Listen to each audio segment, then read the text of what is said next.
Hello, welcome to Chapter 9, Code in Action. In this one, we are going to be talking about self-service infrastructure, and we'll be primarily using Crossplane. So since we are starting with Crossplane, let's go ahead and first get that installed. We'll do a Helm install of that one. Okay, so it's been installed. You can use the command that is provided in the README file. Then you should also get the Crossplane CLI.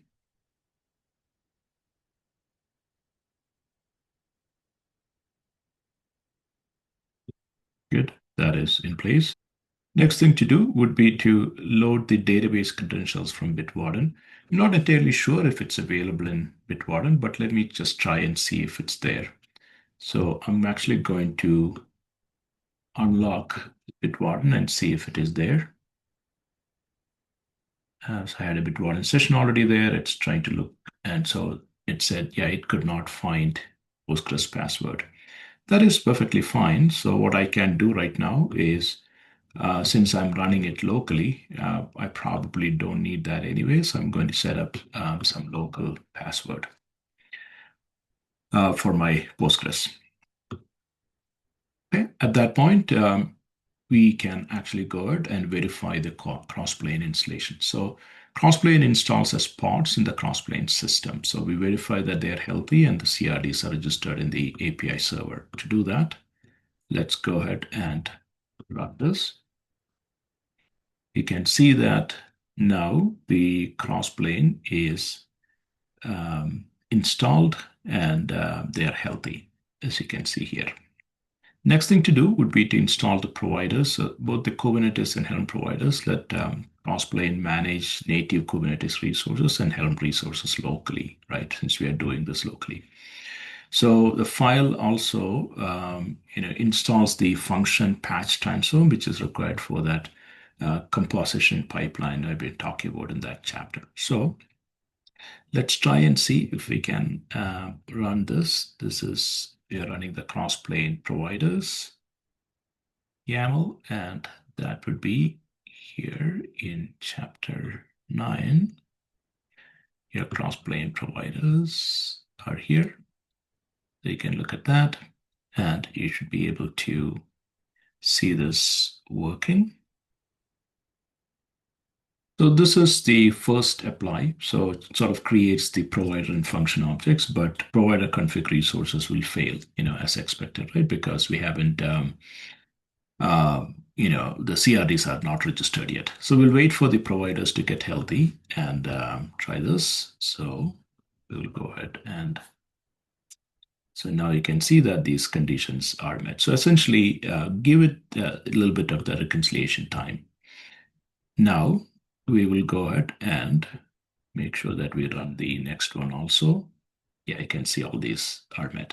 So as you're working through it, unlike when I'm actually doing this for a demo, you make sure that I give it enough time to work through this. Now that we have those things, those conditions met, it's time for us to reapply to create the provider configs.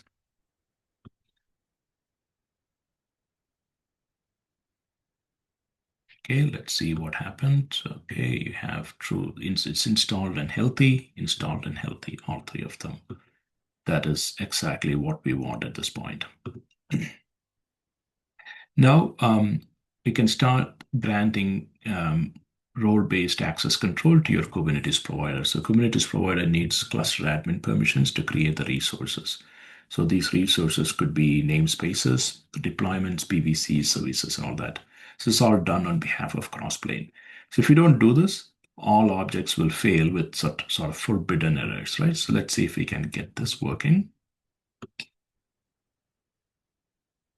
Okay, you can see that is now working.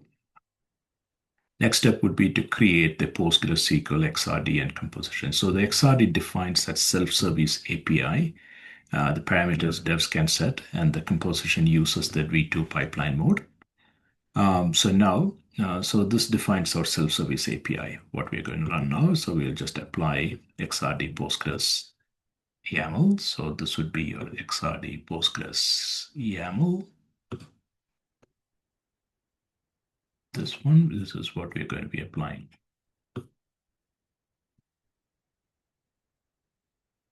Okay. This is okay. This is just a warning saying that V1 is deprecated. Consider migrating to V2. Think of that as an exercise that you want to do because this would always be a challenge in any kind of coding heavy books because you will find that versions of various things are changing. So you might want to use this as an opportunity to try and upgrade to V2. But other than that, this is looking good. Now it's time to create the database credential secret. So Postgres deployment references Kubernetes secret called DB credentials for the Postgres password that we set. So now creating those databases namespace and secret before submitting the claim is probably the right way to do it. So let's go ahead and run that. Okay, now we can see that the namespace is created and the DB credentials are in place. Now, at that point, you're ready to do a database, submit a database claim. So you're acting as a developer, right? I mean, so you'll be submitting a simple claim for the dev tier Postgres SQL. So the Crossplane will translate that into full deployment, and that is, of course, including service and PVC. So that's the power of Crossplane that you can see here.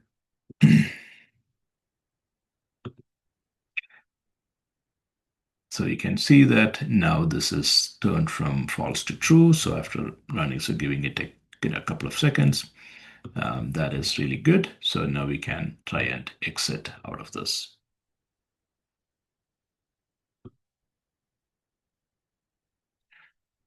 Now, what we should be doing is verifying the underlying resources like Crossplane created. So let's actually see how that looks. Um, Let me make sure that I got these steps right. Okay, yeah, it's time for us to do that. You can see that this is synced and ready to go. That is very good.